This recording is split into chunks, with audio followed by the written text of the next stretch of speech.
La première des choses, c'est que cette visite a une double dimension parce qu'elle répond à deux invitations.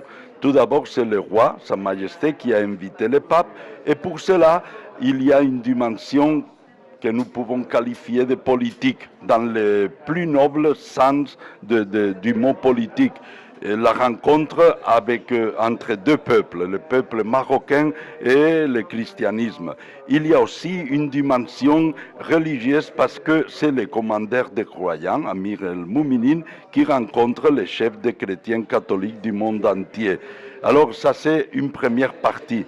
L'autre dimension répond à l'invitation de deux évêques catholiques au Maroc.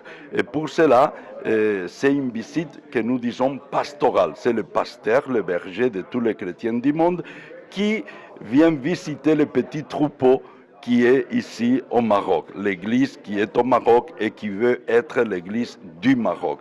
Alors, nous les chrétiens, nous recevons avec beaucoup de joie, avec beaucoup d'espérance et d'amour, la visite de celui qui est notre chef, notre père, notre frère aîné. Pouvez-vous nous parler du programme de cette visite? Bon, le programme vous sera donné, totalement établi. Le pape arrive à l'aéroport. Après, il y a un moment officiel au Palais Royal avec le roi et sa famille. Après, il y a l'acte plus massif de toute la visite à la Tour Hassan.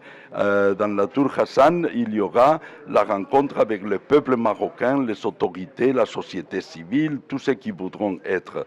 Après, le pape ira à l'Institut Mohamed VI pour la formation des imams et finalement à Caritas pour la rencontre avec les migrants. Dimanche, il y a une visite privée le matin très tôt à un centre de promotion et de services à Temara pour rencontrer après à la cathédrale de Rabat les religieux, les religieuses et les prêtres catholiques. C'est une rencontre dans l'église catholique. Pour finaliser dans l'après-midi avec la grande messe au stade de Moulay Abdallah. C'est ça un peu le programme résumé.